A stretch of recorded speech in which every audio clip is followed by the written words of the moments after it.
Hadis Abdullah bin Mas'ud radhiyallahu taala anhu arda, hadis yang di sisi para muhadditsin disebut dengan hadis yang mauquf karena keluar dari lisan yang mulia seorang Abdullah bin Mas'ud, sahabat Nabi radhiyallahu taala anhu wa arda. Berkata beliau radhiyallahu taala anhu wa arda, "Kaifa antum idza labisatkum fitnah?" Bagaimana keadaan kalian? Ini Abdullah bin Mas'ud sedang mengajak bicara murid-murid beliau dari kalangan tabi'in, dari kalangan at-tabi'in, generasi kedua yang telah mendapatkan rekomendasi dari Nabi sallallahu alaihi wasallam, khairun nasi qarni, tsumma alladziina yalunahum, tsumma alladziina yalunahum. Dalam riwayat lain, khair ummati qarni, tsumma alladziina yalunahum, tsumma alladziina yalunahum.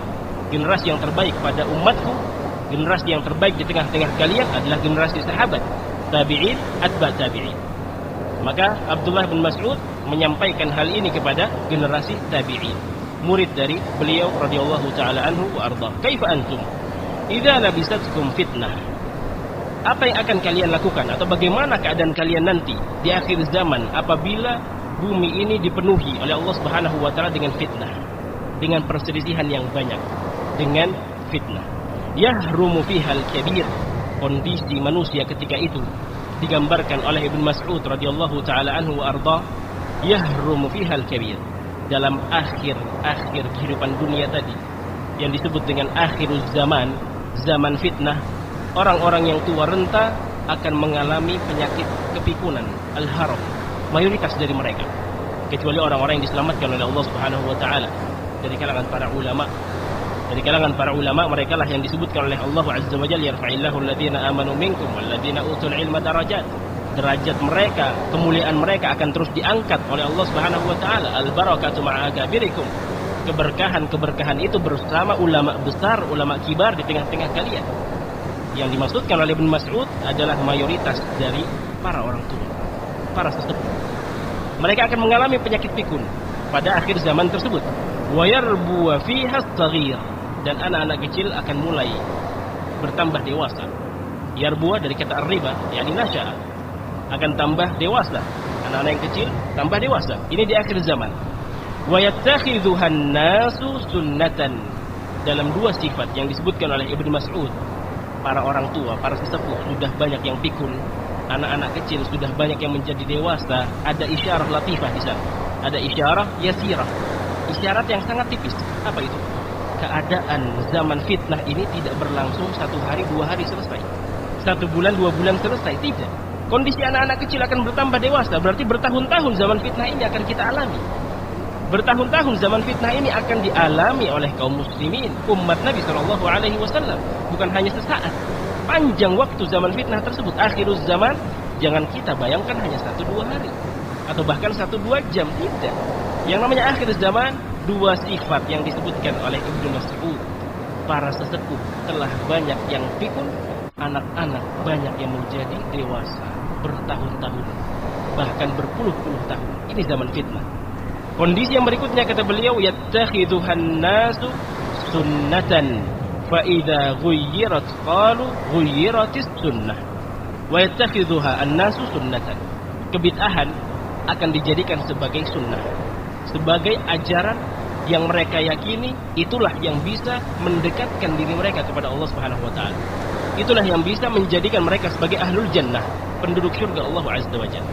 Fa idza ghuyirat, apabila kebid'ahan ini diingkari oleh sebahagian pihak, diingkari oleh ahlul haq, diingkari oleh mereka yang berada di atas da'watus salafiyah, dalam rangka menasihati, jangan lakukan kebid'ahan. Itu bisa menjerumuskan kalian ke dalam an-nar, bukan ke dalam al-jannah. Apabila diingkari yang demikian, kata Ibnu Mas'ud radhiyallahu taala anhu ardah, qalu ghuyyiratis sunnah. Mereka akan mengatakan bahwa sunnah sudah akan dirubah. Sunnah ini akan dirubah oleh sebahagian pihak karena kebid'ahan sudah mereka anggap sebagai amalan soleh. Kebid'ahan sudah mereka anggap sebagai amalan yang mendekatkan diri mereka ke dalam al-jannah. Ketika ada yang menasihati, mereka menganggap bahwa sunnah ini dalam tanda kutip, padahal itu kebid'ahan. Contoh kecil Maulidun Nabawi. Maulidun Nabawi sekarang sudah dijadikan sebagai amalan soleh. Bahkan sebahagian dari mereka mengatakan yang tidak memperingati Maulid Nabi berarti tidak mencintai Nabi SAW.